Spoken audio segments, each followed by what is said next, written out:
The Corsa Rosa is just around the corner.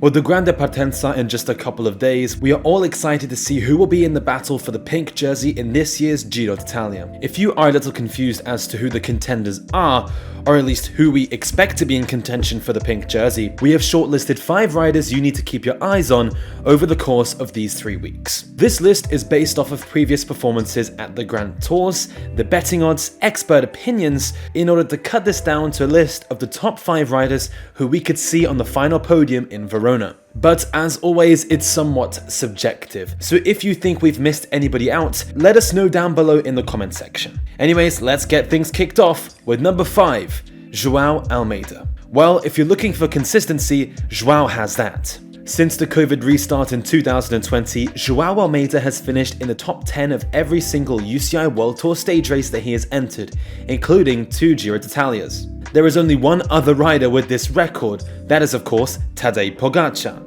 So Almeida definitely has an impressive record at the UCI World Tour. However, looking particularly at Joao's Giro d'Italia record in 2020 and 2021, he finished in both 4th and 6th places overall in the general classification. The first of these editions in 2020 saw Joao hold the pink jersey for a remarkable 2 weeks of that race. Now at a more mature age of 23, Almeida could be stepping up to the Grand Tour podium for the first time here in 2022. Now at a new team, UAE Team Emirates, Almeida has found form in his new squad, with a podium finish and stage win at the competitive Tour of Catalonia, as well as a top 10 at both Paris-Nice and the UAE Tour. Now that Joao doesn't have to contend against an internal conflict between leaders as he did last year, he has full command of UAE. With Formolo, Corvi, Rui Costa and Diego Ulissi on the start list as well, UAE could be a ferocious power in the mountains. However, this year's edition only offers Joao 26 kilometers of time trialing, which could limit him in the battle against the other contenders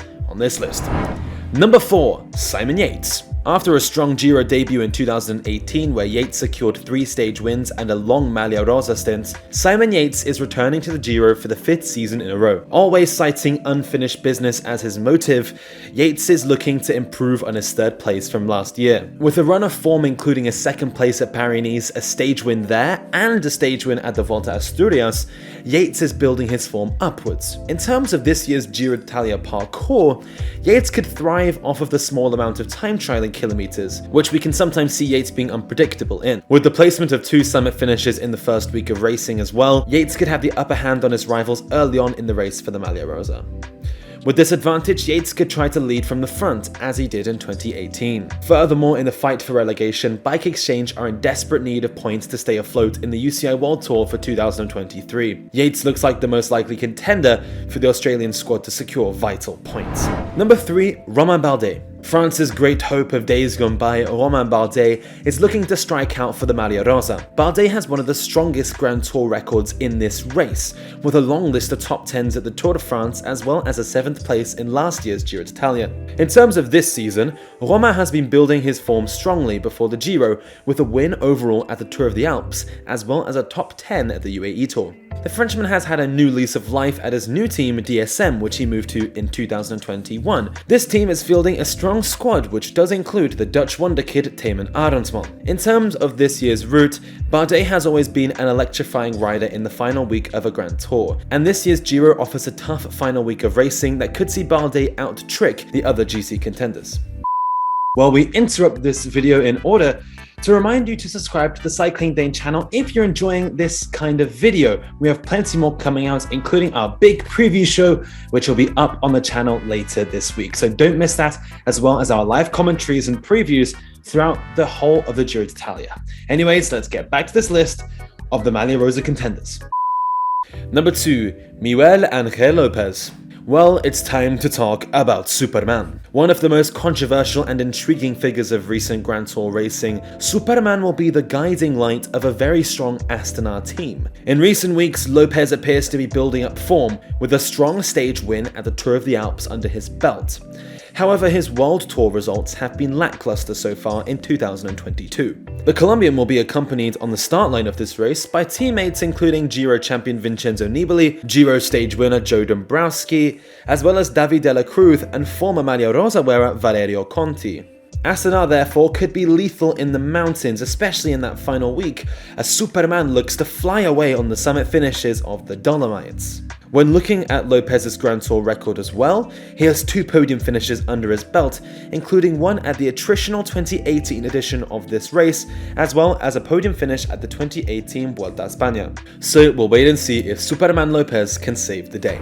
Well, now it's time to move across to our number 1, Richard Carapaz of Ineos Grenadiers. Well, for the top spot of this list, we have gone for Ineos' leader and the Giro d'Italia champion back in 2019, Richard Carapaz. The Ecuadorian has been a force to be reckoned with over the past number of years in the Grand Tours, with podium finishes at all 3 Grand Tours since 2019. In fact, the Olympic champion has a 57% record of getting into the top 5 in Grand Tours that he has finished. Furthermore, this will be the first time that Carapaz returns to the Giro since the 2019 edition, an edition which saw him take 2 stage wins, as well as the Maglia Rosa. Looking at this year, Carapaz has sealed a stage win at the Volta a Catalunya before taking the 2nd place overall there. However, he hasn't raced since that competition, which was back in March. Therefore, his form could be a little unpredictable. When it comes to the racing, Carapaz could be a weapon in the mountains, especially when the race goes over 2,000 meters, which will happen on stage 20. He is also a daring rider who could attack from far range or attempt to pull off a great coup on one of the mountain stages. As one of the weaker time trial riders on this list, Carapaz could thrive from the lack of kilometers against the clock, allowing the Ecuadorian to limit his losses. Let's also mention the fact that Ineos have won this race over the past 3 years, with both Egan Bernal and Theo Geoghegan-Hart. Could Carapaz be lucky number 3 for the British super team? Well, it looks like the squad are looking to make that a reality, with Richie Porte, Pavel Sivakov, Narvaez, and the engine of Jonathan Castroviejo supporting Carapaz over the course of the 3 weeks. So with that all factored in, Carapaz is certainly looking like a key contender for a podium and that overall victory of the Giro d'Italia. That's everything from this video on the top 5 contenders for the pink jersey. Let us know if you disagree with any of our submissions, maybe Mikel Landa for instance. And the winner will be Mikel Landa of the Basque Country and of Bahrain Victorious. And don't forget to subscribe to the Cycling Dane and the Cycling Dane Extra channel for our Giro d'Italia content, which will include live coverage of every stage of this race, beginning on Friday, May 6th in Budapest. So that's all from us then. Thank you for watching, and ciao ragazzi.